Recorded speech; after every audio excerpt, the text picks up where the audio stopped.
In the year 1943, a merchant ship left the Clyde, outward bound for New York. In the attempt to dodge attention from German U-boats, she was threading a careful passage through the many islands of the Scottish west coast when, without warning, she became enveloped in a dense sea fog and ran aground on a reef between two Hebridean islands. A very minor event in a global conflict. It might now be scarcely even a memory, were it not that the cargo aboard the SS Cabinet Minister was to have such a profound effect on the local population. To mark the 50th anniversary, we talked to some of those who had been directly involved. We were delighted to find two people in particular who had more reason than most to remember the occasion. Odd. O-D-D, Odd. What was Odd? No, that's my name, Odd. Alfred Ernest Odd. And this is my wife, Peggy. Peggy Macroon, as was, before we were married. And is it true what they tell me? You're just about to celebrate your golden wedding, tonight. Aye. 50 years married this spring. Wonderful. We were married just 6 weeks after the minister went aground. In fact, you could say we might never have had a wedding at all if that ship hadn't run aground when she did. Really? Aye, really. You see, the army had taken me away from the islands for about 18 months, and when I come back, full of hope, things seem to have changed a lot, and not for the better either. Changed in what way? Well, everybody just seemed to have sort of slowed down somehow, and it was obvious before even I got off the boat that Peggy's father hadn't trimmed his moustache in a very long time. Hello, Mr. Macroon. It's great to see you after all this time. Hello, Sergeant Major. It's great to be back. Falci Dundui, Sergeant Major Falci Dundui. How's everything on little Toddy? Terrible. Just as bad as here. Terrible. Nothing wrong with Peggy, is there? Oh, what would be wrong with Peggy? Or Kate Ann, for that matter. They're all right, then? All right. Smoking away, the pair of them, like two peats. What a pity the government hadn't run out of cigarettes instead. Instead of what? Oh, would you look at poor Roderick yonder? You can see the stuff isn't there by the way the man's shoulders have died on him. Oh, Dunya Boch, it's me that's sorry for the poor soul.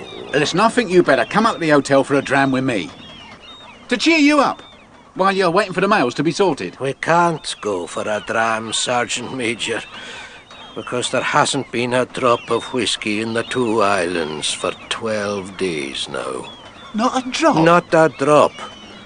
And for a month before that, the stuff was in such short supply that Big Roderick at the hotel yonder was handing it out like it was his own blood. And now there's the island queen over from Obig again. And again bringing not a drop with her. Aye, well, we're all a bit bloodless now.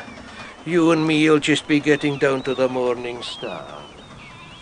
I confess, at the time, I still didn't realise the full extent of the calamity or its implications. Too preoccupied with my own problems, I suppose. Anyway, as my future father-in-law's wee boat carried us the 2 miles over the water to little Toddy here, I was still after just one thing.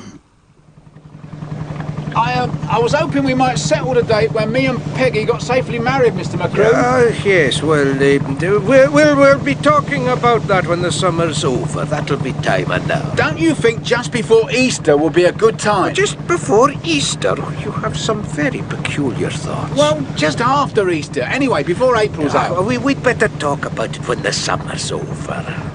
Don't know at all why you're in such a hurry. If you've been wanting to marry a girl for nearly 2 years, you'd be in a hurry too, Mr. Macroon. You sure you won't just have a bottle of ginger ale? No, thanks, Mr. Macroon. Or a bottle of lemonade? Or a bottle of lemonade. Oh, don't blame you. And that's another thing. What is? How could you have a wedding when there is no whiskey? There's bound to be plenty by the end of April. Oh, it's easy to see you've you've been out of the country, Sergeant Major. There hasn't been plenty of whiskey in these islands for a year and more. What about if Peggy's called up? Peggy won't be called up. She's indispensable to my post office. They might say Kate Ann could do that for you. Kate Ann's an agricultural worker. She's indispensable to my croft. All the same, I think... Would you hark at the way that wind's blowing up now, Sergeant Major? Oh, we'll have a dirty night, I'm afraid. Don't you think so? Aye. A very dirty night. Aye, it's possible to laugh at it now, but at that time I was... Hey, here. Don't think it all turned out happy ending fairy tale stuff, but there was tragedy in it too, you know. Do you remember poor old Alec McPhee? Do I remember him? Oh, dinna boch. I can still see him in my mind's eye. Him with his great white beard, 90 years of age and a back as stiff as a ramrod. Merchant Navy captain he was. Sailed the Seven Seas. And that was before even the Franco-Prussian War. Oh, he was a man that looked as if he would live forever. Aye, and yet he was gone almost before my father's boat got you across the coolers. We didn't know it at the time, but as Peggy and me sat talking that night, Captain McPhee's friends were already gathering for his cabbages. Caddish. That's what we call a wake in these parts.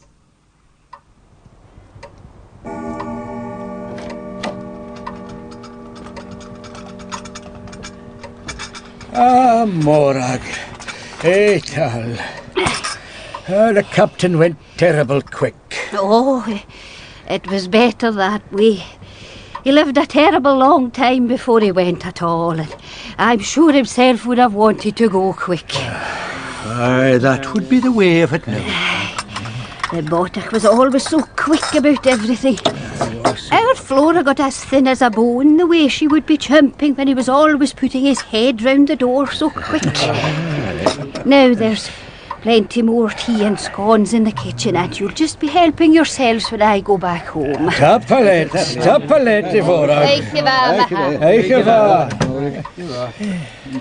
Ah, well. Oh, it's not for us to crumple at what the Lord provides for us. All the same, I believe the captain would have crumpled if he was sitting up here with us this night. In what way do you mean? Oh, I've often seen him drink a cup of tea right enough. But he would never be looking at it so lovingly before he drank it the way he would be looking at a dram. That's right, Biffer. Oh, it was a pleasure to see the way he would be looking at a dram before he put it to his mouth. Oh, many's the time I've called for one myself, just because the captain had enjoyed his own so much. Well. Fancy a man who's travelled all over the world like the captain having to stand before his creator just for the want of a pint of beer. Oh, it wasn't the pint of beer that killed the captain, if ever. Yes, it was a shock right enough when I had to tell him he could not be having his third pint. But if his constitution had not been so powerfully weakened from want of whisky, himself would be sitting where I'm sitting now, in his own armchair. Gunya. We are all miserable worms in the eyes of the Lord. He just stamps on us when he has a mind to. Aye, that's the way of it now. Dr. McLaren told me that for the last 15 years, the captain had drank his 3 drams of whisky and 3 pints of beer every night of his life.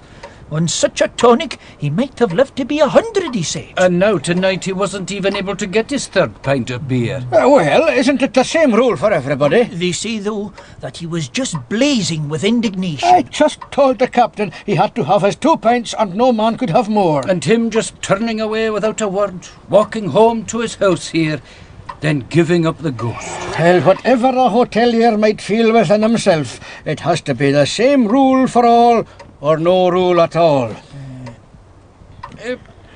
Roderick,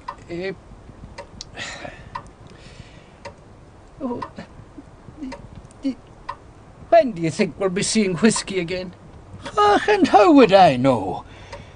Wasn't even the minister's wife asking me that very question this afternoon? The minister's wife? Oh, I didn't know the minister's wife was... Mr. MacLeod, don't be laughing, please. Mrs. Morrison was wanting some whisky for the minister's cold. My brother Simon went up to the manse to see the minister, and he says the poor soul has no more voice in him than a bit of dead grass in the wind. I know how he feels. I'm almost afraid to light up a pipe now. The hair in my face is that dry. We are all running terribly low. Mi pochurem swom antusha smojeșter kush da veronitelir ami pochurem ayuroelai. See when? Well, now if you'll just add sugar and hot water, old lady, I'll drink it when I'm up in bed. Very good, dear. I rather think I caught a germ at the manse this afternoon. Mr. Morrison really ought to keep that cold of his to himself. Oh, no, dear, I think it's so selfish the way people scatter colds all over the place. I do hope you've caught it in time. You mean not caught it, Dolly? Yes, of course, dear. How silly of me. I think if I drink a double ration of hot grog, I may fend it off. That's the beauty of only drinking whisky on rare occasions. One gets the benefit of it when one does drink. Yes, dear. You're worried about me because there are no lemons, aren't you? I did try to get one. Well, don't worry, old lady. À la guerre, comme à la guerre, as the French used to say in the last war. Mrs. Morrison was complaining that she couldn't get any whisky, even for the minister. We still have another bottle. I know, but if every time people run out we're going to be called on to supply it, we shall be in the same position as them. No. They must learn not to be improvident. Improvidence is the besetting sin of the islands. It's in the blood, I tell you. In the blood. You go on, dear, and get quickly into bed. I'll bring this up to you. You know, old girl, it's even getting hold of a man like Sergeant Major Odd. I'd no idea he was coming across from the mainland this evening, and I must say I'm rather surprised he didn't report here to Snorvig House before he crossed over to Little Toddy. Oh, well, Paul, I expect he was anxious to see Peggy Macroon. He has been away a long time. Exactly my point. He should have come up here as soon as he got off the boat. Is your drink all right, dear? Eh? What? Oh, well. Excellent. I wonder if the Sergeant Major and Peggy Macroon will be getting married I'm soon. afraid I'm more anxious to know if he will be able to smarten up my men. They're getting terribly slack. Oh, it's disheartening for you, Paul, after all the trouble you've taken with them. When duty calls, Dolly, we don't consider our personal feelings. Right. Bedtime. Oh, where's that book I was reading? Who put it away? What's it called? Death in the Jam Pod. It's a crime club novel. Oh dear, I believe I did put it away. Silly of me. I thought you'd finished with it. Oh, don't you start going native on me, old lady.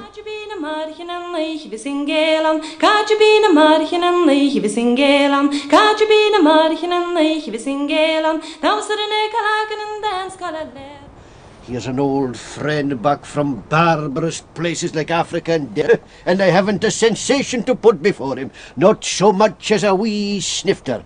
I've nothing to offer you but my own armchair. Sit down in it, Sergeant Major, sit down in it. No, really, Father McAllister, I'll take this one. You'll do nothing of the kind, my boy.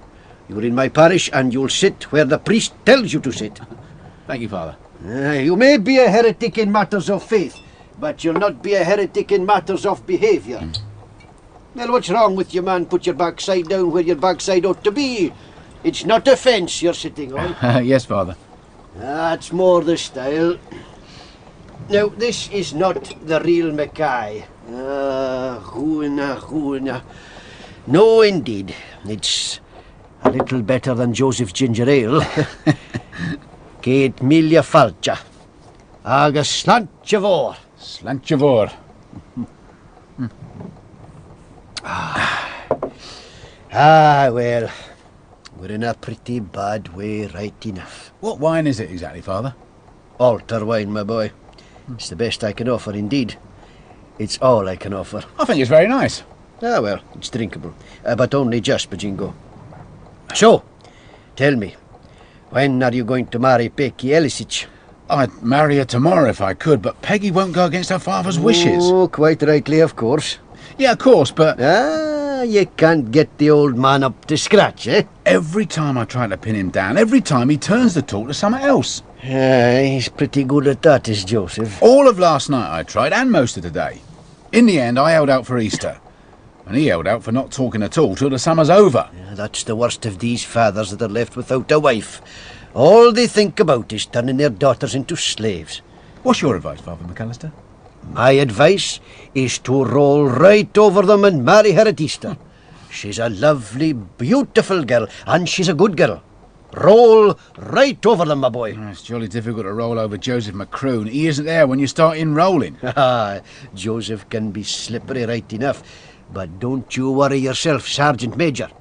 I'll speak to him. I'll tell him he's got to have the wedding at Easter. And if he won't agree, I'll roll right over him myself. Now, let's have another glass of this stuff to seal the ban. Mind you, we weren't the only ones having a bit of trouble in naming the day.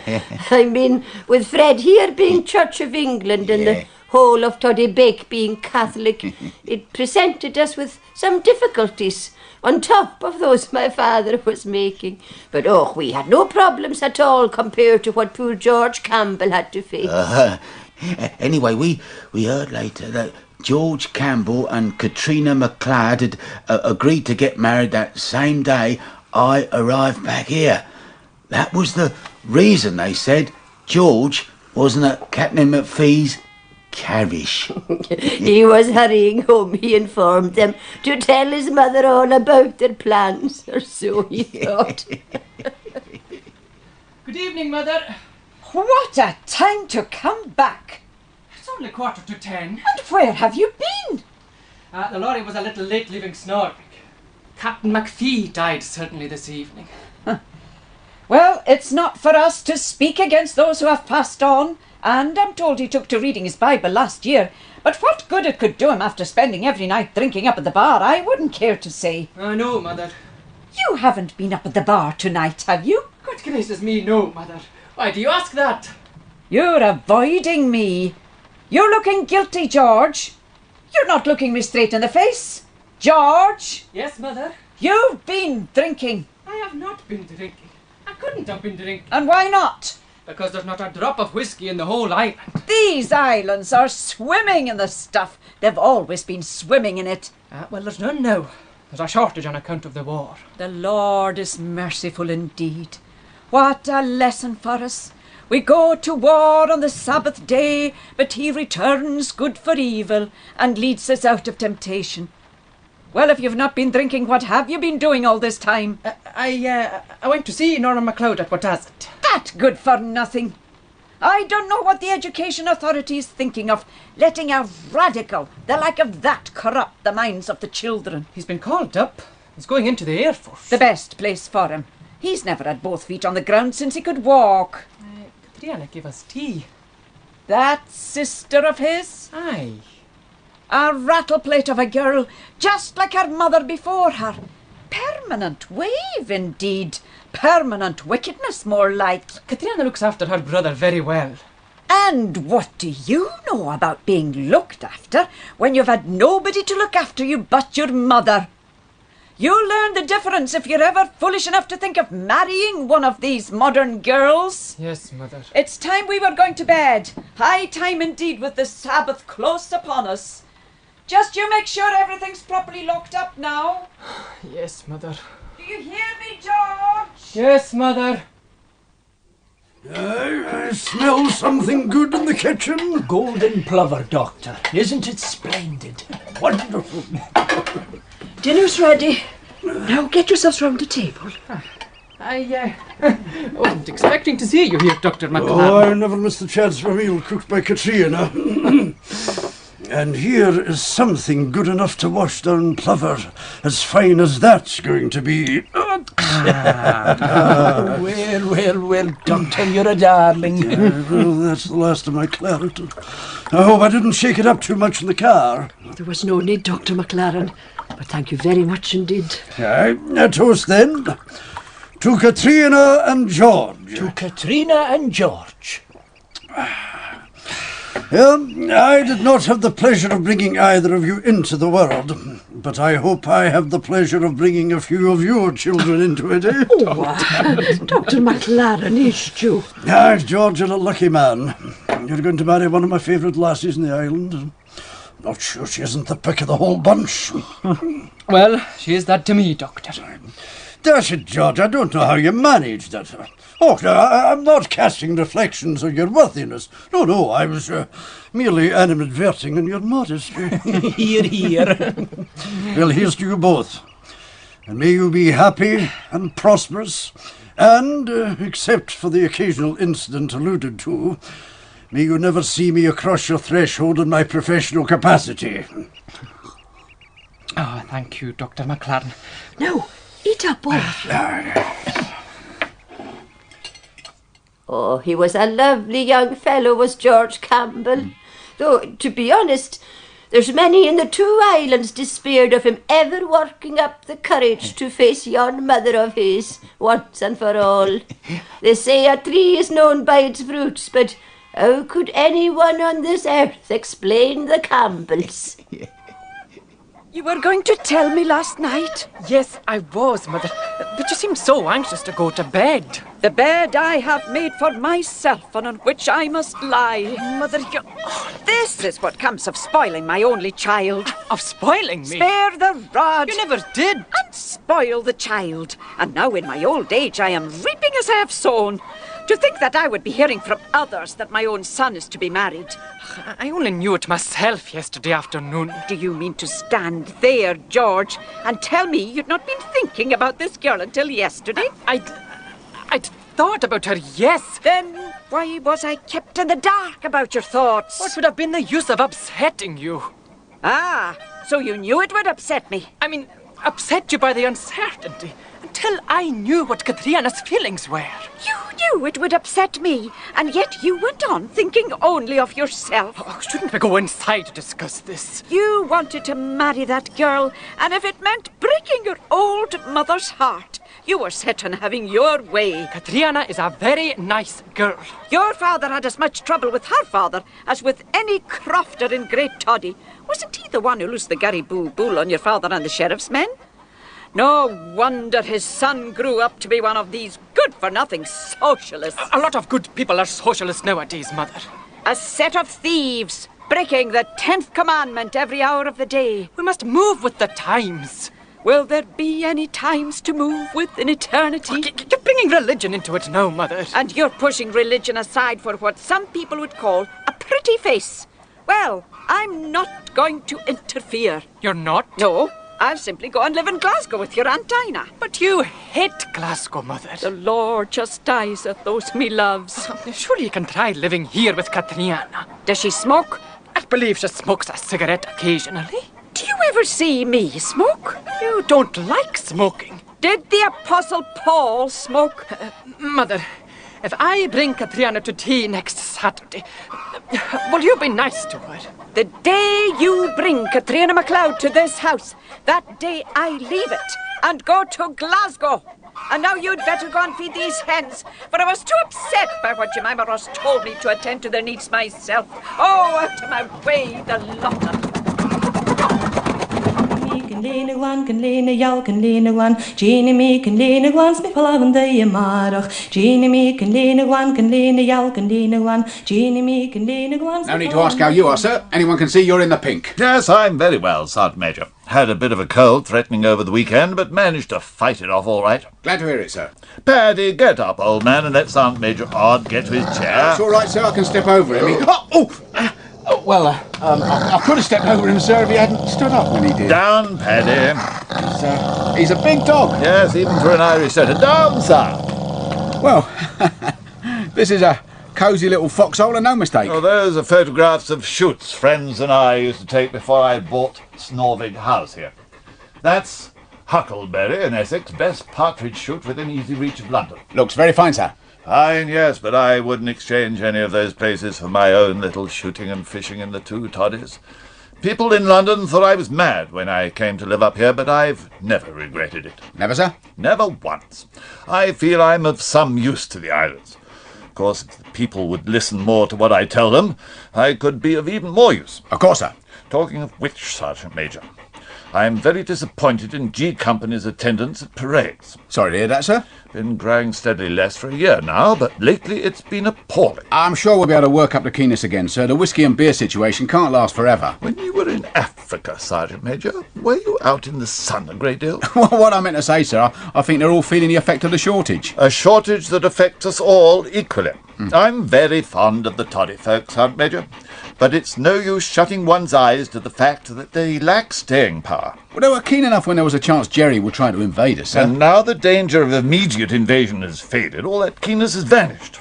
They're not sporting. Now that's where the English are superior to every other nation in the world. We play the game for the sake of the game. Other nations play just for the sake of winning. I shall do my best to buck things up, sir. And talking of which, I wish you could persuade your future father-in-law to be a little more strict about the blackout in Little Toddy. Well, with all the lighthouses and harbour lights going strong, the people can't understand the point of the blackout. Same old story, no idea of discipline. The whole point of the blackout, tell him, is to show the determination of the British to win the war. Anyway, an order is an order, surely. Quite so. But it is a bit refreshing to find people who think more of what you might call a common-sense order. Rather strong, coming from you, Sergeant Major. You're undoubtedly right, sir. I'll say a word in Joseph Macroon's ear. Thank you. Now, I think it would be rather a good idea if I were to run you round the island in the car. I'd like the whole of G Company to see that you're back with us. Just as you say, sir. Well, let's get into action then. Sir. Down, Paddy, old man. That's the fella. Good dog. Very, very good dog.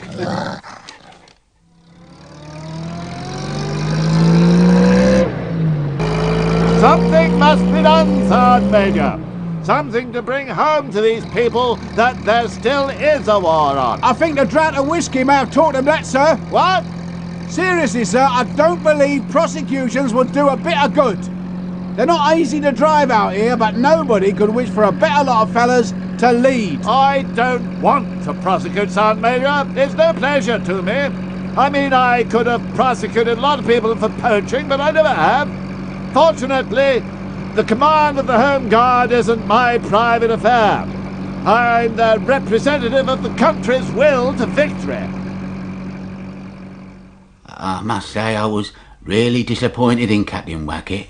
I mean, I thought I got him right off that prosecution lark, but then I found out much later he'd gone straight home and written an official letter to District Security about the people here.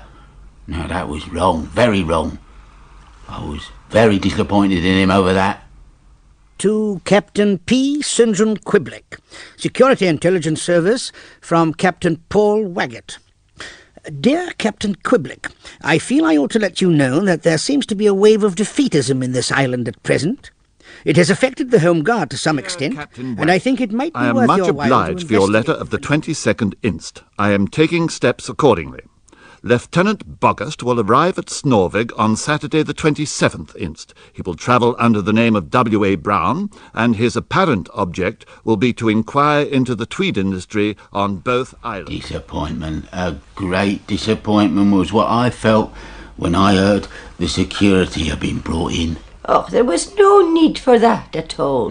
But then again, it did give us all a good laugh after Father James got caught up in it.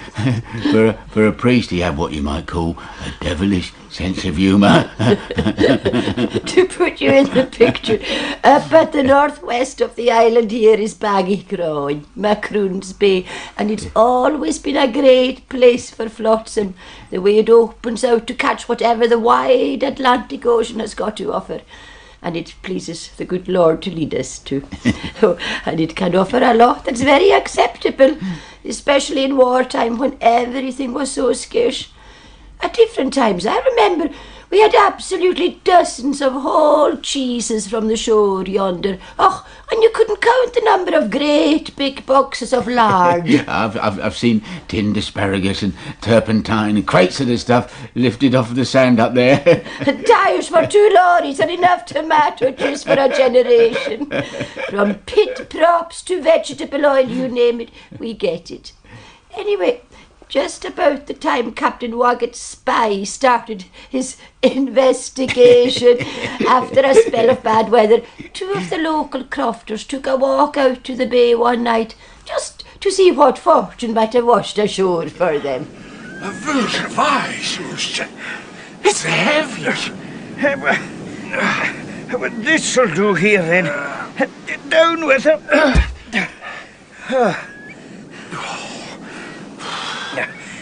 Let's have a look now. What does it say? It's addressed to the manager, City and Suburban Bank, Lombard Street, London, EC, England. Well. I don't think she will be whiskey, Jockey. No, I don't think she will be. It's too heavy for whiskey altogether. Oh, it's terrible heavy. Look at all that iron that's around it. It would make her heavy if she wasn't heavy at all. Manager, City and Suburban. I wonder if it could be gold. Gold? Not least you. Do you want everybody in the island to hear you screeching about it? If it isn't gold, it must be something pretty valuable, I believe. Who would be sending a box like this to a bank if it was just nothing at all? Oh, it must be gold right enough. Oh, this is better than yon Chinese paper banknotes that came ashore by Ard Swish. Aye, a lot better. There wasn't many things you could do with Chinese paper banknotes. No, not many. Now, the big question is, what do we do with this? What should we do with it? We'll take it back to your place or my place and open it right away. That's what we'll do with it. Aye, let the whole island know we had something by the noise we'd be making in the middle of the night. No. We'll hide it in your hayrick. And you'll send word tomorrow morning while I come along to give you a hand with your plough because it's broken. And then if there's a lot of hammering, they'll all be thinking it's your plough. Very good, Hugh, very good. Ah, well, it's you that's smart right enough. Care's matter. Up with her now. Oh, the sooner we get it to your rick, the better. That moon's as bright as day. The poor souls, Jockey Stewart and Hugh Macroon. Fos hiorg of yak and yen could uproch. The thing is, next morning they discovered that someone had been into Jockey's hayrick while they were sleeping. The box of gold was gone. Nothing left but scattered hay. And before they could start looking for the culprits, who should arrive in the harbour but Captain Wagget's security officer? I've forgotten his name now. He's a lieutenant, he was. Boggust. Lieutenant Boggust. Oh, aye, Lieutenant Boggust. I knew I'd get it if I kept thinking of something phony. And then you balk the poor man. The people here just kept passing him from one to the other, each one giving him more confusing information than the last, till he finished up leaving the island knowing everything there was to know about absolutely nothing.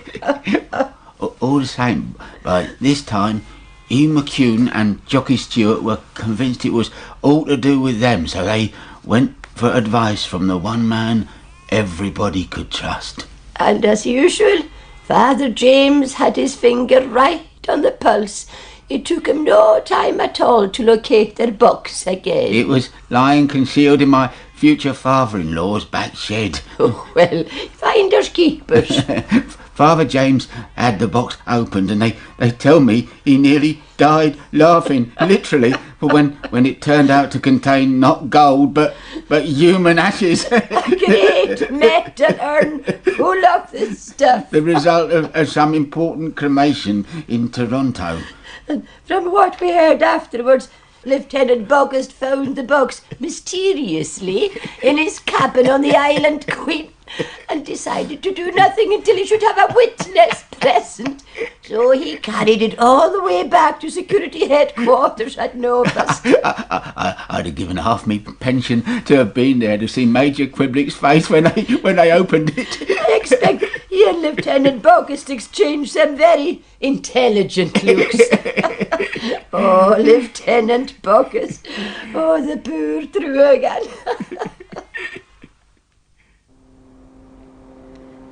It's all very well for you pair to sit there and say he can't help himself. If he can't help himself, how is he ever going to be able to help me?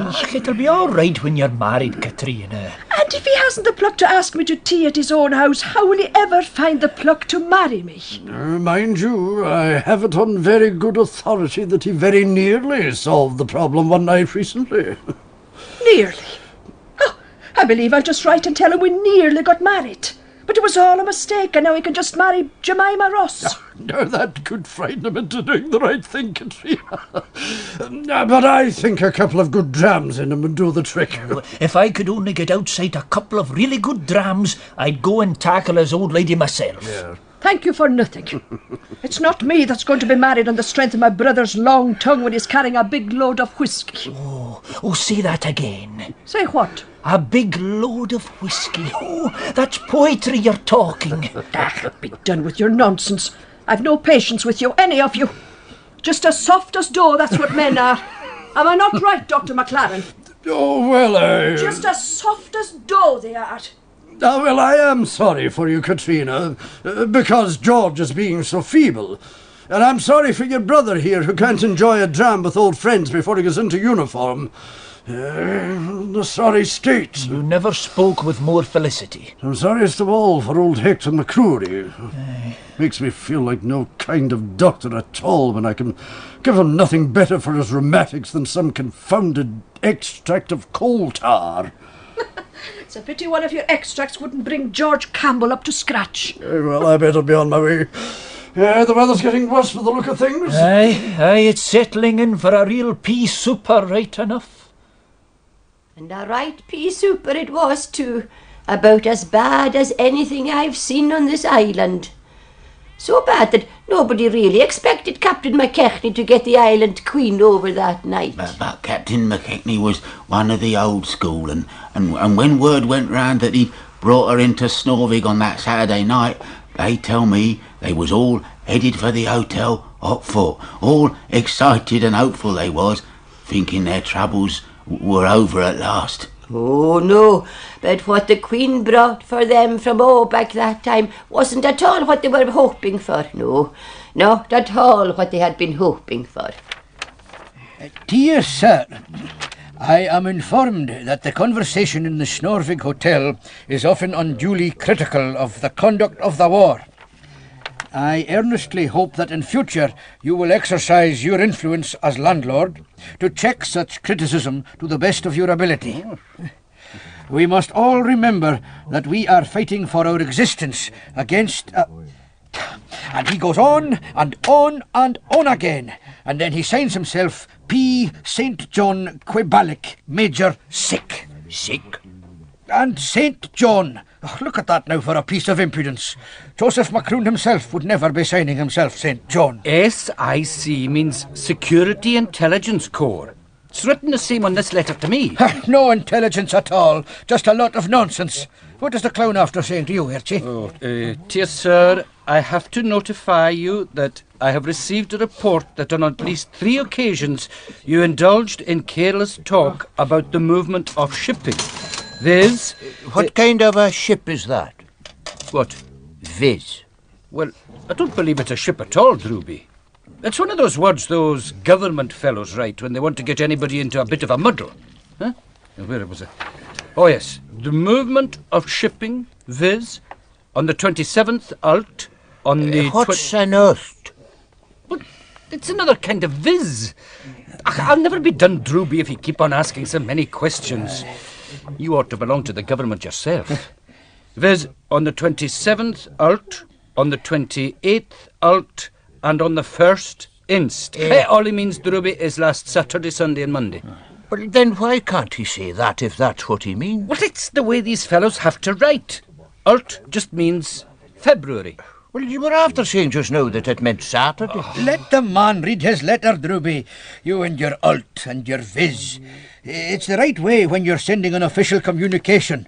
You get plenty such letters when you're on the county council, but I don't pay much attention to them. I realise that you did not intend to do any harm, but in mentioning that your son was sailing from a certain port at a certain time for a certain destination, you might have been giving valuable assistance to enemy agents who are always on the... Did you ever have this one on the council, Roderick? Qui vive? Qui vive? No, that's a new one on me, right enough. On the qui vive for information that can be communicated to enemy submarines. I hope that in future you will keep a close check on your tongue. Oh, did anybody ever hear the likes of such nonsense? But I know who it was. It was that fellow Brown I took over to Kiltod last Monday. Yon tweed merchant. Tweed merchant. All the tweed he ever bought he put round his own backside. Mr. Brown, I just let the rascal come back here and he'll be all the colours of the rainbow before I've finished with him. I'm surprised you're not after having a letter, Drooby. You were opening your mouth pretty wide too about the Home Guard. Well, I wasn't in at the post office yet, but if I'll have a letter like that on Monday morning, I'll throw that... East you, say no more. Evening, everybody. The fog's still very thick. I nearly turned into the manse, Roderick, instead of your hotel. You would find just as much to drink there as you'll find here, Mr. Wackett. Yes, well, I'm sorry to hear supplies are so short. Still just half a pint per man, eh? Just a half pint each per day. Then I'm afraid I can't offer to stand around. Still, we must remember that every drop of whisky we don't drink is helping to pay for the war. So is every drop we drink, the way it's taxed. And I'd sooner pay for the war drinking whisky, tax and all, than by not drinking it. But the point is that by not drinking whisky, the whisky goes to America, which means the Americans are helping to pay for the war. But we mustn't grumble. That's one of the reasons I've come to the bar this evening. I've had a letter from Major Quiblick at Nobbeth. A lot of us are after having letters from Major Quibalic. Some people have nothing better to do than write a lot of letters. But it really won't do to give people the impression that there is any defeatism here. However, if Major Quiblick has written directly to some of you, I shan't say any more about that. But what really brought me along this evening is to ask if any of you know anything about a very large urn filled with human ashes. Didn't I tell you, Biffer? Ever since he got command of the Home Guard, he's been going more and more quickly, slowly off his head. No one? Well, as Major Quiblick points out in his letter to me, it might easily have been a time bomb. There's the proof. Your Major Quibalic is a clown. He's just a clown. Oh, I don't think you ought to say that, Roderick. You can't call the officer in charge of security intelligence for a protected area a clown. But I will. The urn was left in the cabin of a Mr. Brown, a tweed merchant. Tweed merchant. Precisely. Not at all. He's one of those pocket Hitlers up at Nobbeth Lodge. And his name isn't Brown. He's Lieutenant Pogost. Well, how can you say such a thing? Didn't the Island Queen bring him up to Nobbeth about a month ago? And didn't Captain Mackenzie himself tell me Pogost nearly drove him half daft with the questions he was asking? Well, if anyone here does obtain any information, I hope he will let me know at once. Secrecy is all important, but mystery is not. The only mystery is how that lot get their chops. Well, good night, all. So, what size of thing would this urn be at all? Oh, they can be pretty large at times. They use the large urns for tea when there's too many people for a teapot. Because now I come to think of it, I saw Kenny Eosif and another Kiltod fellow carrying a sort of big, heavy black box up the gangway of the Queen. Aye. Well, there's one thing you can be sure. If that was the big black box that contained the human ashes, and they were after coming from Joseph Macroon. We'll never know now where they came from. No doubt about it, Jockey. Yon's coming from back Galore. You know, Hugh, I believe you're right. That's queer she stopped so sudden. Aye. Well, she might have run into clear weather, I suppose. In a fog like this, she might as easily have run aground on the Goa. That's true. All the same, I think we should go and take a look. Kersmata. We'll go up as far as the head of the bag and see if we can catch sight of her.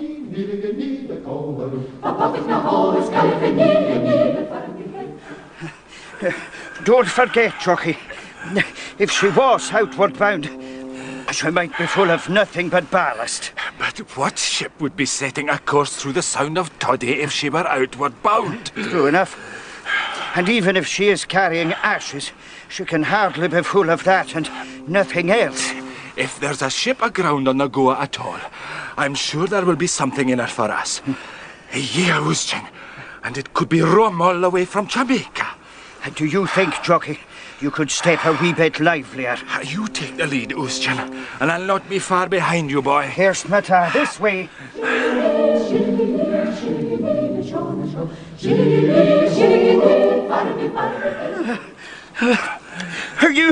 Are you doing all right, Jockey?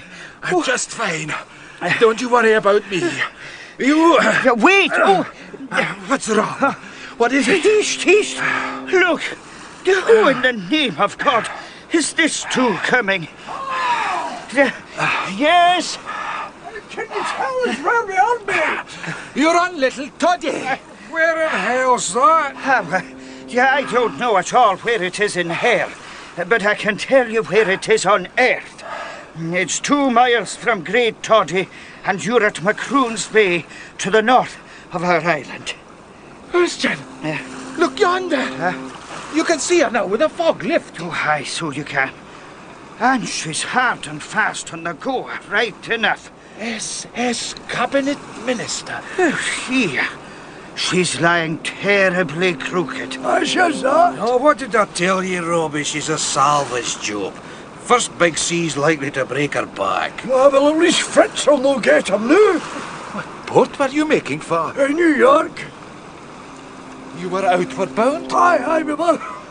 How were you coming round the north end and you being outward bound? Well, until we learn the real reason, we should maybe just put the blame on the cargo, Good a reason as any. Oh, there is a cargo in her then, is there? A cargo in her? I think there is. She's carrying 50,000 cases of whiskey, is the old minister.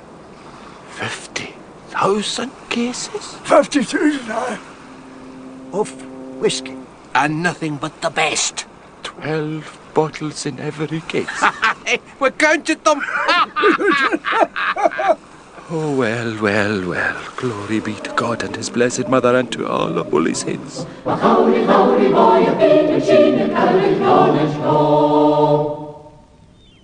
I see. So that's where I am, is it? Right on top of the Goa. That's it exactly. What's our chances of floating off on the top of the tide? I would say, Captain, that there's much more chance the next big sea's liable to break her back clean into. Really? And there's always a big sea running between Pilly and Toddy when the tide's making and the wind is easterly. It's a gamble then, eh? Aye. I don't think you and me'd better be staying on board any longer than we have to, Hugh. No, right enough. If this list was to get any worse, we maybe wouldn't be able to get off at all. We're away now, Captain, and arrange for carts and wagons for you. No, there's no need for that. The way the fog's lifting, we can row round to Snorvig in the lifeboats. Well, you've a slack water calm now, so that's time to do it. You'll find good accommodation at the Snorvig Hotel, right enough. Aye, pretty good accommodation, but keep mind there's very little beer there now. And no whiskey at all. None at all? Not a drop. Dry as a bone. Been like that for months. Oh, now that's bad. But that I can do something about. This label seem all right to you? Stags Press. Given the choice, nobody in the 2 toddies would drink anything else. Right, help yourselves. But no, that's not fair. I'll help you. Jockey, would you listen to that? Captain, slange of our boy. Slange for Captain Puncher. You're a good elf, gentlemen. I wonder if the wind will come up. The glass is still high and steady. The glass is steady enough, Captain, but she's not as high as she was when you filled her for me. What I mean, I was thinking I might leave a couple of my chaps on board until the salvage people took over. Well, you know best, Captain. But you couldn't have a worse place than you are, except when it's flat calm, as it is just now. When there's anything of a groundswell, it's just impossible to get ashore at all. Yes, well, local knowledge. If the minister has to be a total loss, at least I can make certain no lives are lost with her. Jockey and me will go straight to Kiltod and send word to Snorvik to look out for you before sunset. That would be helpful, thank you. And you'll not be forgetting there's not a drop of this stuff in Snorvik. Oh, I won't forget. And on that score, perhaps you'd like to take these with you. More than thank, Captain Puncher. More than thank. Yes, indeed, Captain. Many, many, many thank yous. Well, who would have thought when we were walking to Mass this morning, lost in the deepest fog, that by the afternoon we'd be luxuriating on a sunlit shore like this? What do you say, Jockey? Sunshine without and sunshine within. Well, we'll just have a bite to eat at home, and then we'll get the cart and drive along to Kiltod. I want to give my bottle to Father James. Oh, I wanted to give him my bottle. But we've had a dram out of yours. Oh, one bottle's enough for him just now anyway. After all, there's 600,000 bottles where this came from. Hagachara, Uschak. Hagachara. Ushka bea hagaloid. Thank you. We'll just be saying 3 Hail Marys soon. Aye, for favours received. But first, we'll just have another wee sukkah too. After you. Oh, you're one of nature's gentlemen.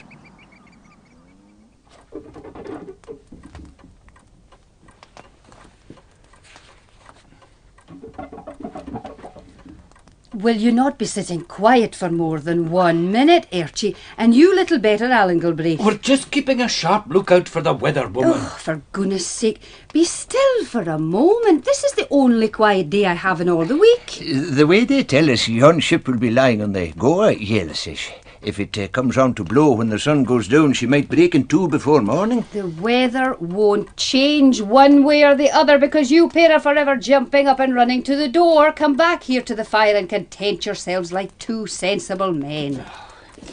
Do you know, Drooby, Sabbath or no Sabbath, I've a good mind to take my boat out there right now.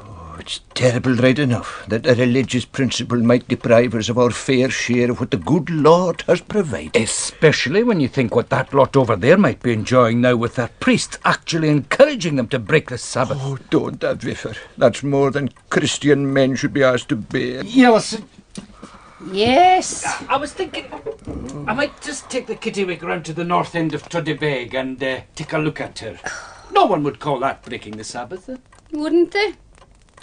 You know as well as I do, Archie, what everyone would say as soon as they saw you and your boat out there in the coolish. Have some sense and let the ship bide till Monday. But do you think they're letting the ship bide till Monday over there on Little Tuddy? You're talking very grand about my sense, but where's your own woman? If the poor Papa Nichotodibek don't know better than to break the Sabbath, is it you that's wanting them to lead you by that great nose of yours into breaking it with them? I'm not sure it would be breaking the Sabbath just to have a bit look around. I'm not sure either. Are you not? Well, I'm not going to argue with you, Archie. We'll have been married 25 years next July, and if I'd argued with you every time you were wrong, I'd never be done arguing with you. You'll just go your own way, and if you want to be breaking the Sabbath, you'll be breaking it. Drooby, hey, I know what we'll do. We'll go tomorrow morning, right enough. But it'll be a tomorrow so close to today, you wouldn't get a heartbeat between them. Kerskilliaur, a Viffer. I'm with you. We'll get down to the kittiwake, and on the stroke of midnight, we're off, boy, we're off. The Lord's mercies are indeed new every morning. Oh, it's a sin to laugh at people when it's not their fault they weren't born into the proper religion. But all the same, we sat up to watch them that night. And they nearly had us in hysterics as they crossed the coolers. They tell me it was like the Spanish Armada crossing the channel. The Presbyterian Armada. Right on the first stroke of midnight, the wee free flotilla set sail. Big boats, small boats, and some you would hardly call boats at all, jostling and bumping the way you would think it was the beginnings of some kind of regatta. Aye, the moonlight regatta. I believe this weather will hold for a few days yet, Drooby. Unless it comes on thick again. Aye, it might do that. Who in the name of God's that? It's all right, Biffer. That's Hugh McCrew. Hello! Hello, this is Archie McCrory and Alan Galbraith in the Kittiwake. You've been a very long time coming. Aye, something held us up. That's just what we were thinking. Yeah, but never mind, boys. There's enough for everybody. Are you sure? For everybody from Barrahead to the butt of Lewis. By the looks of things, they're all here now. There's plenty for everybody. Here, boys, catch. You better have a dram before you start work. Tappa late, Jockey Slancha. Don't spare it, Amalek. You couldn't drink it all. No, not if you lived forever. Oh, Roy, and that's beautiful stuff. Show, Drooby. Oh, Tapale, Biffer. There's more bottles of that stuff aboard that ship than the biggest catch of herrings you two ever made in your lives. Oh, well. This would put new heart in anybody. When were they saying in Snorvig that the salvage men would be coming? They might be here with Tuesday's boat. Oh, well, we must all do our best to lighten the work for them. We've rigged a rope ladder down into the hold. So long as the weather keeps good for a bit, we ought to get a tidy few cases out of her, the way she's lying now. Yeah, but don't bother to pick and choose.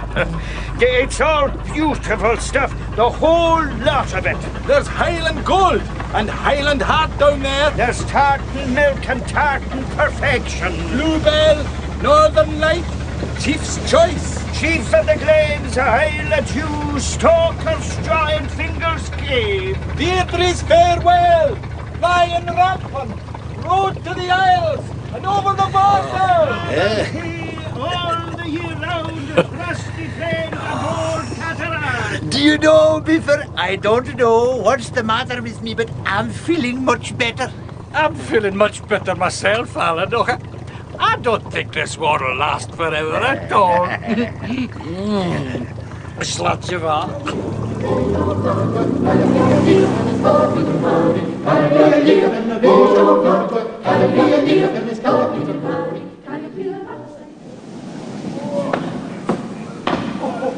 Tell me, Drooby, did you ever see a sight like that in your life before? Isn't it just like looking down into some holy place, some great cathedral, maybe? It's more to me like looking down through a handy-sized hole in the roof of a bonded warehouse. Oh, but look at them. The last time I saw a sight like that, it was in a film, a biblical film, and all the slaves trudging along in single file with the great stone blocks on their shoulders to build the pyramid. Only this time, they're taking the pyramid to pieces. Shall we just go down that ladder and join the slave gang? Willingly, boy, willingly.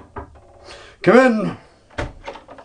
Archie McCrory and Alan Galbraith both want to see you. What's the matter with them? There's a strong smell of liquor. Already? I asked them why they didn't go to the surgery. They said it was business. Oh, well, in that case, wheel them in. Don't forget, your lunch will be on the table in 5 minutes. You've just to go in. Doctor. Hello, Biffer. Hello, Drooby. What can I do for you both? Lion Rampant. Oh, Tartan perfection. Oh, just for a start. Well, it's really kind of you chaps to think of me. I really do appreciate the thought. You'll be getting a case of such thoughts pretty soon, Doctor.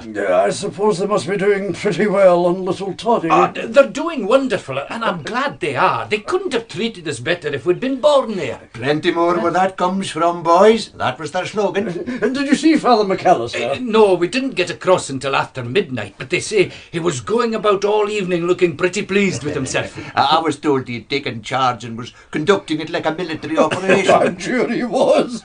Now listen, lads. Do you know what I'm going to do with this bottle? Drink it, I hope. No.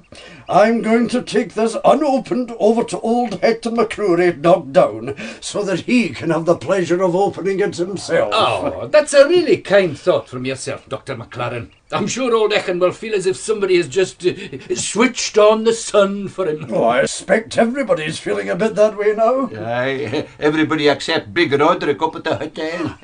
After weeks of waiting, he's been told to expect his first consignment on tomorrow's boat. Right, Sergeant Major. What are your plans for the week? Well, sir, tonight, if you don't mind, I think I'd like to cross over the little toddy, and then tomorrow, being Ash Wednesday, which is more or less a holiday for them over there. They're always having holidays on Little Toddy. Well, I thought it would be a good opportunity to give the local platoon some shooting practice. But it's just what you say, sir. You'd get back here by Thursday morning? That was my notion, sir. Right. Approved. Is that everything taken care of now? Just one more thing, sir. Yes? Do you know what a rayjack is, sir? Something to do with radio location, I suppose? No, sir, it's a Gaelic word. It's when you announce your engagement, the betrothal. Really? Well, there's going to be a raid-shack tonight for me and Peggy.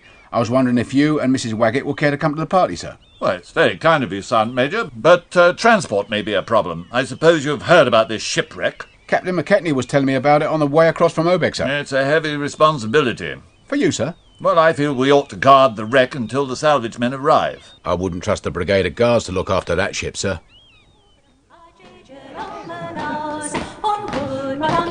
Stop trying to evade the issue, George.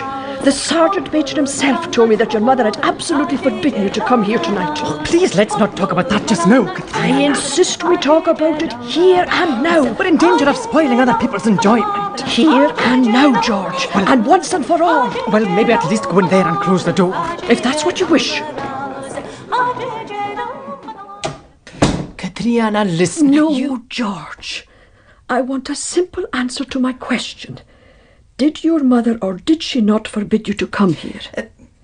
Yes, she did, but I paid no attention and I am here, Katriana. Oh, George. If she can forbid you to come to someone else's rayjack, what hope is there that she'll ever let you attend your own wedding? Why don't you leave me to deal with that? You've been talking about dealing with that for months now. You've never dealt with that in your whole life. I will deal with it tonight. Maybe when my brother Norman goes into the RAF, I'll just volunteer for the ATS. If you must know, Katriana, I've already made inquiries about a ring. A ring? What kind of a ring? An engagement ring, of course. Oh. I asked the Sergeant Major where he got his, and I'll be going there myself shortly to choose one. Oh, well, in that case, I'll maybe delay my decision about the ATS for a wee while yet. I'm going home tonight to tell my mother that you and I are going to be married at Easter. At Easter? Here now, how will I have enough couples to be marrying at Easter? I thought we'd go and get married in Glasgow. Oh, I'd rather be married in Glasgow myself. But we'll have to wait till the summer holidays. No. I've made up my mind. We're going to be married at Easter. Oh, it's just the whiskey that's talking. I admit that I probably wouldn't have been able to talk like this without the drams I've had this evening. But when the effect of them passes off, I'm not going back to being my mother's slave. No? No. If I'm in any danger, I'll take a few more drams. Oh, you're not become a drinker if you're going to marry me. I may have to until we're safely married. So that's another reason for us to be married at Easter. Then I'll settle down. Did anyone ever hear the like of the way you're talking? Would you rather I spent the rest of my life just havering? No. I don't believe I would. So that's it settled then. We probably should go back in there in case they think we're up to something here. They'll probably think that anyway, so we might as well give them something to go on. Oh, George.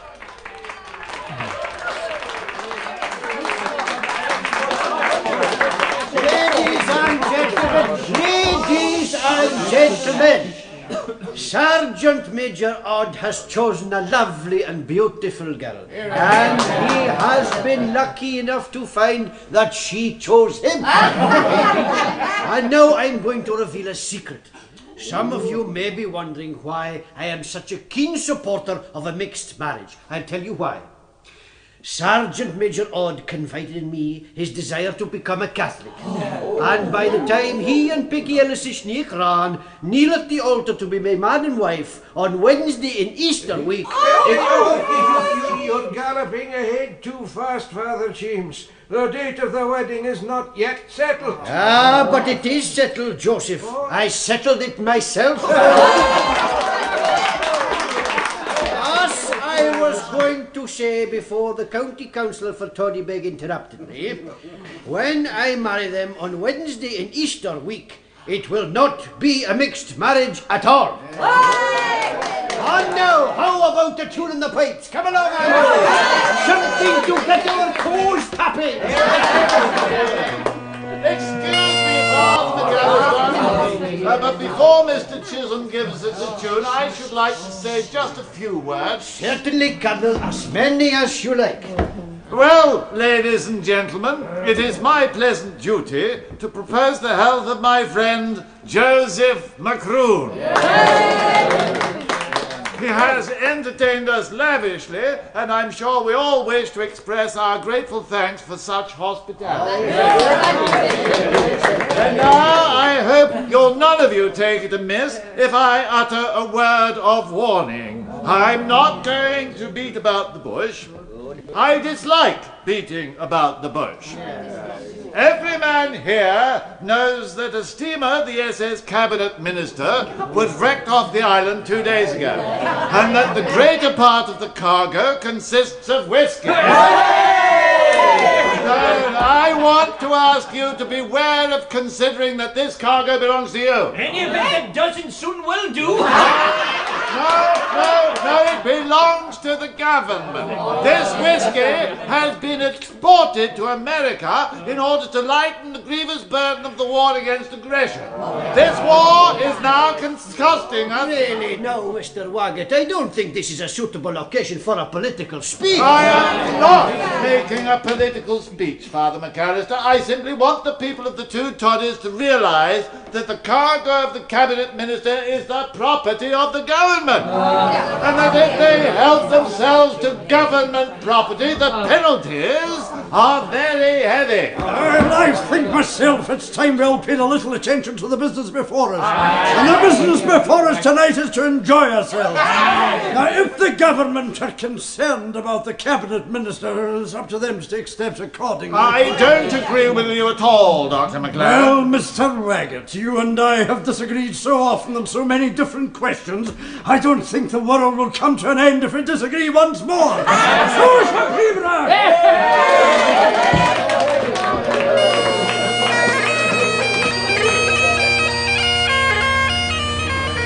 I really don't know what's going to happen to these two islands. I think the warning you gave them tonight ought to be good, dear. I don't think any of them will pay the slightest attention.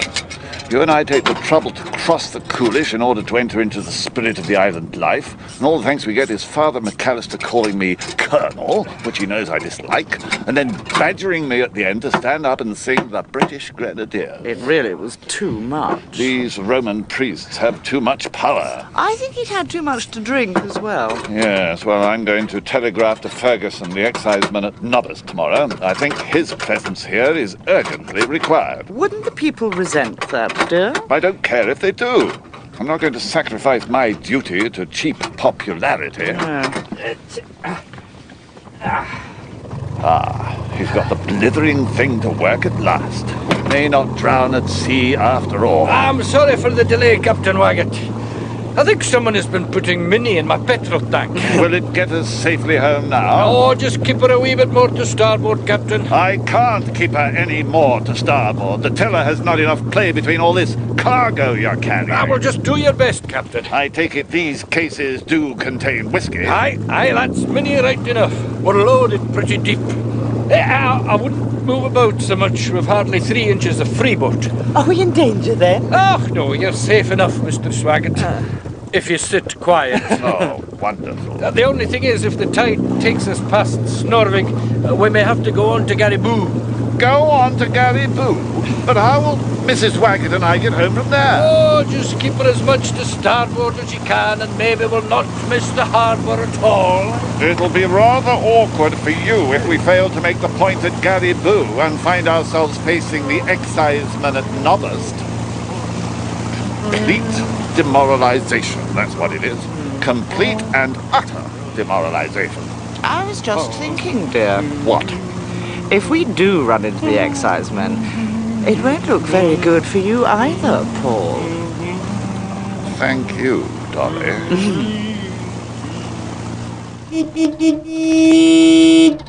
She won't be asleep. She'll be waiting up for me. It's all right, George. I was just indulging myself. Do you know, Doctor, I feel as if the whole of my future life depends on what I say or do in the next few minutes. I think you're more than a little tight. I may be, I don't know. I've never been tight before. The test will come when you're sober again. If I find that being sober means being shy and feeble and unable to stand up to my mother, I shall get tight again, Doctor. You'll have to watch out you don't become the slave of drink, George. I very nearly let it happen to me. If Katrina and I are to be married at Easter, I won't need drink to give me confidence. Yes, you're lucky, George Campbell. I know I am. Yes, you're a very lucky chap. I also think you're in just the right mood to tackle your mother tonight. Thank you for running me home. I would not have missed the opportunity. Aikava, and good luck to you.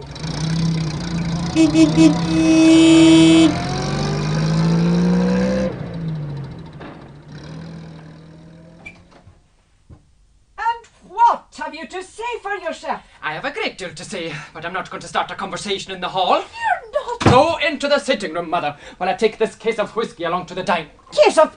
Did you say case of whiskey? Yes, don't pretend you're deaf. George, you're drunk. If I am, it's nobody's business but my own. Will you make us a cup of tea? Are you talking to me? Your mother? There are a few things I want to talk over with you, and we'd both be the better of a cup of tea. I will certainly not start making tea at this hour of the night. Then I'll make myself a dram. You'll do no such thing, George. And I'm still waiting for an explanation of your behaviour. It's very simple. I've been to the radio. After I told the Sergeant Major you couldn't possibly go. The Sergeant Major told me what you said, which made which made me absolutely determined to go. Sit down. Please. Thank you. Now then, Katrina and I are going to be married next month. Have you gone mad, George? No, I've gone sane. I think we'd better resume this talk tomorrow when you're sober. No.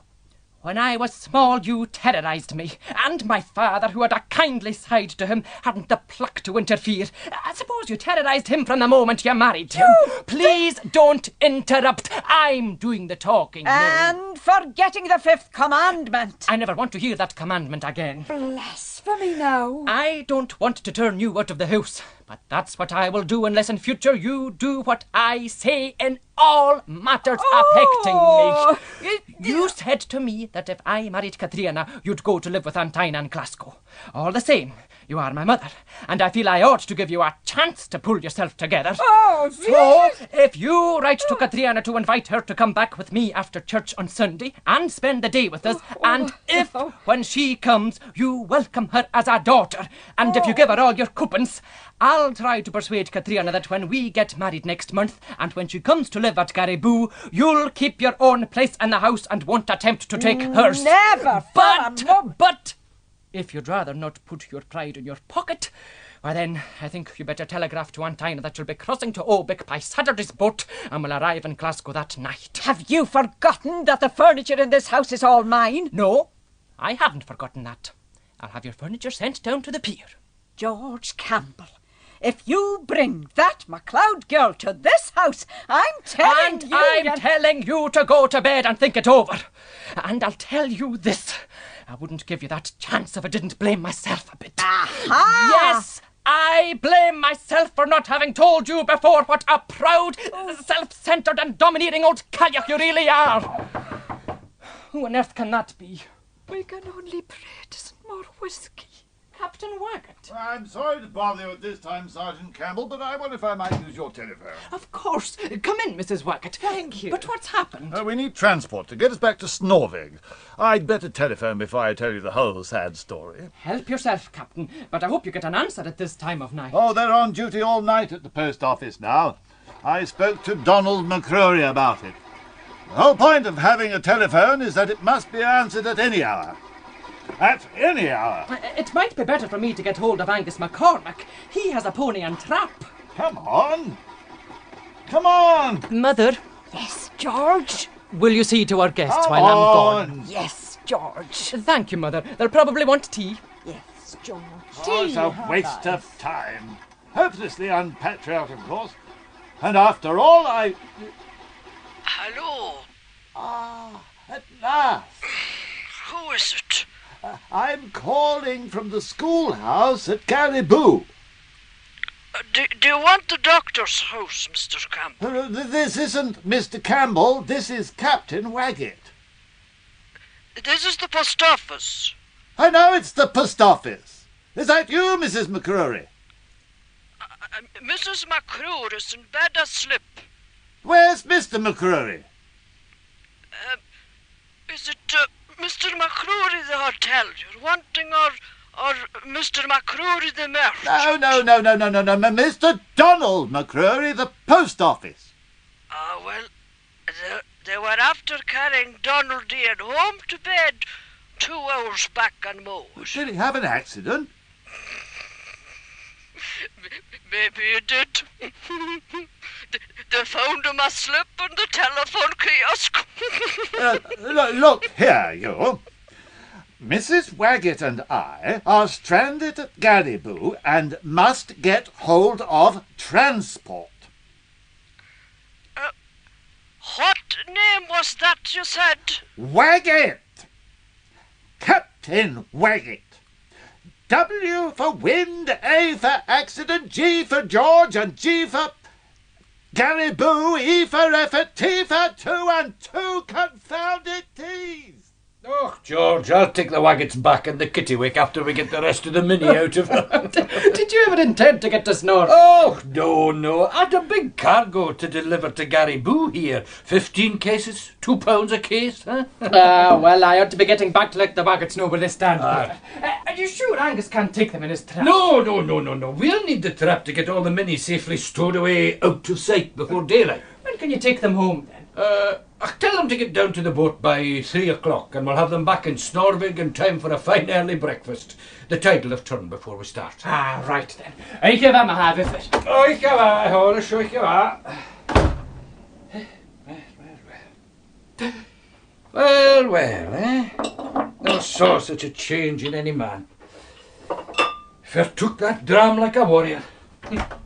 Like a real warrior.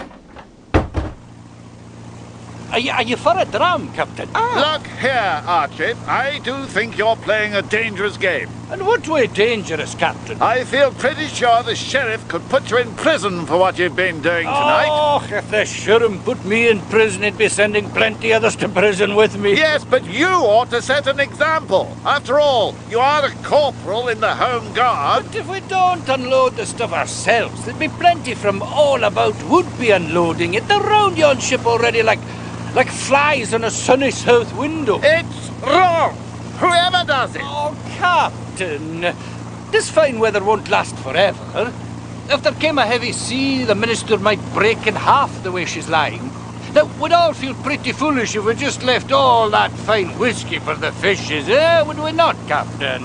You've had the living proof tonight, old lady, of what I've been saying. What was that? Both these islands are now on the verge of a complete moral collapse. Oh, if you say so, dear. Yes, it seemed strange at the time to many of us. All the salvage people seemed to be interested in was the ship and not the cargo.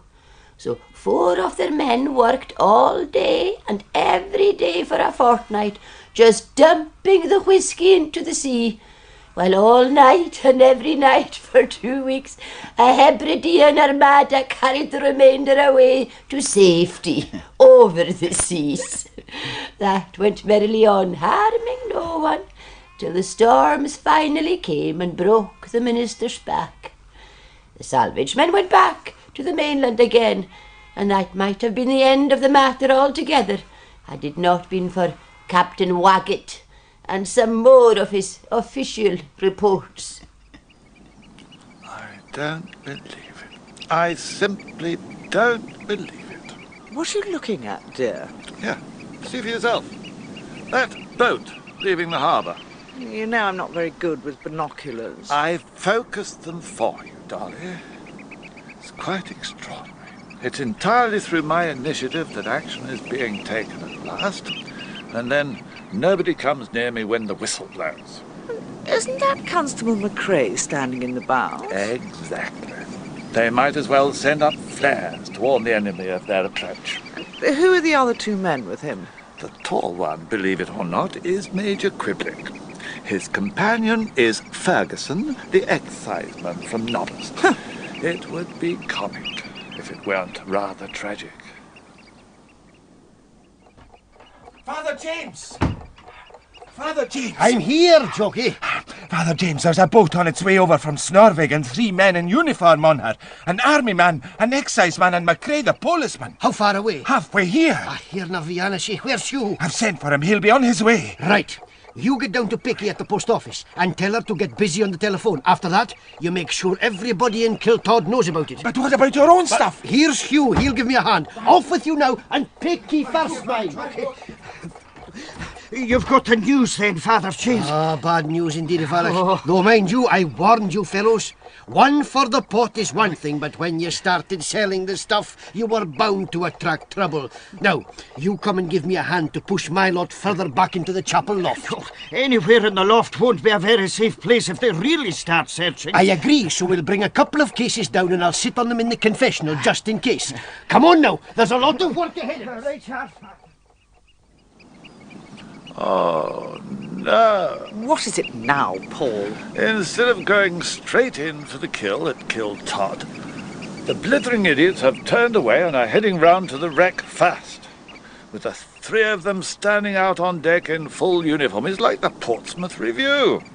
Oh, well, I give up. They might as well have telephoned in advance to inquire if this might be a suitable morning to call. One could be forgiven for thinking it was done deliberately. Well, with my father being away in Edinburgh, trying to get a licence to sell liquor at the post office, and with all those cases of Minnie just lying on the floor of his shed, my sister Kate Ann and myself didn't know what to do for the best at all. We were sure we were for the jail, and our father too, probably. So, well, in desperation, I took the bull by the horns. And with hammers and chisels, we prized open the cases and just poured every bottle away into the good earth. I tell you, before we were done, our heads were spinning with the fumes. Oh, but at least we knew we were doing the right thing. Well, that's what we thought till our father came back from the mainland. Iku and share. Iku! Yin and grass. Virtue! Oh, my whiskey! So I just explained calmly that the constable had been coming and we had no choice but to act as we did. Oh, daughters. Oh, Moruya. Daughters are just a burden and a misery to a man. Your mother would never have done such a fool of a thing, never. She had more sense in her. Daughters! So I just seized my chance and reminded him that I didn't want to be any man's daughter anymore, that I wanted to be a man's wife. and that it was himself who was keeping me back. Well, it's me would far sooner see you married unto any man than have you here and pouring away any more of my stalker's joy on me. Good, I said. Clever.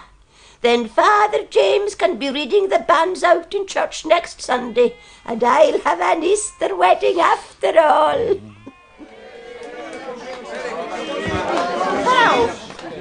Well, first of all, I must say what a joy it's been to an old woman to find her only son making such a sensible choice as what Fred has made in marrying my daughter-in-law Peggy.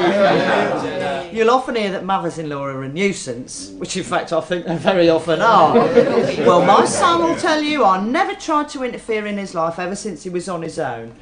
Mind you, I don't say there wasn't times when I wanted to interfere, when I felt I ought to interfere, but I never did. If he don't know his mind at his age, nobody else is going to know it for him. That's one sure thing. And I'll tell you this, ladies and gentlemen, apart from falling in love with my daughter-in-law, Fred fell in love with little Toddy itself. Good shooting! I don't blame him. I've fallen in love with little Toddy myself. Unfortunately, my stay here will be all too short, but make no mistake about it, I'm coming back to spend a real holiday here as soon as ever I can. And I hope my son's father-in-law will invite me. There's no doubt about that, Mr. Zod. You'll have the freedom of little Toddy. I personally will see to it. For once in my life, well, I don't know as I've anything much more to say. Except, thank you one and all for your kindness to me and my son. I can't hardly believe I landed here only yesterday afternoon, for I never felt so much at home in any place outside London. God bless you all. That was really beautiful, Mrs. Odd. You'll need a small sensation after that.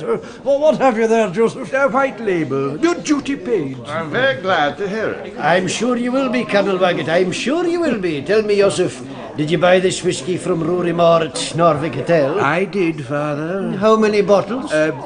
Just sufficient, Father. Joseph, you're a great diplomat. And now the bride and groom will lead us all into a good old-fashioned dance to the posh tabeel.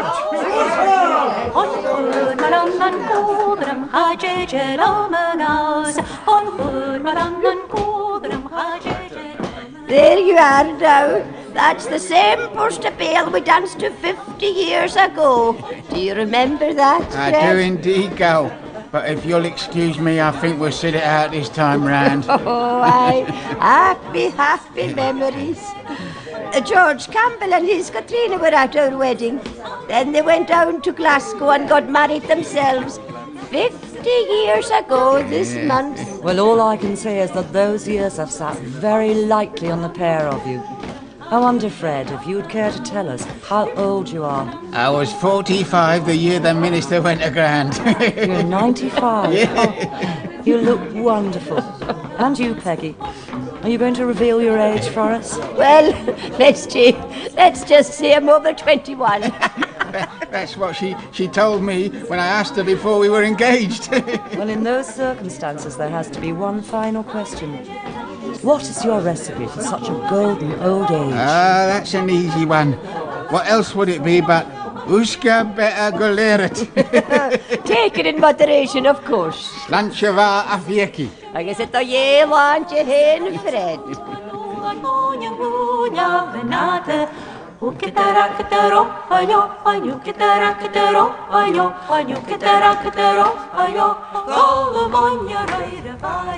In Whisky Galore by Compton Mackenzie, dramatised by Hector Macmillan, Bernard Holly was old and young Fred, Delina McLennan, old Peggy, Donalda Samuel, the interviewer, Michael Elder, Macroon, Bill Riddock, McCrory. Drewby was played by John Shedden, Biffer by Paul Young, Mrs. Biffer by Eliza Langland, Norman by Finlay MacLean, and Catriona by Alexis Daly.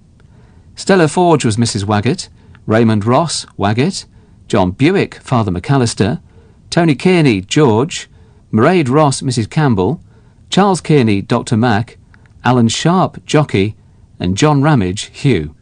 The director was Hamish Wilson.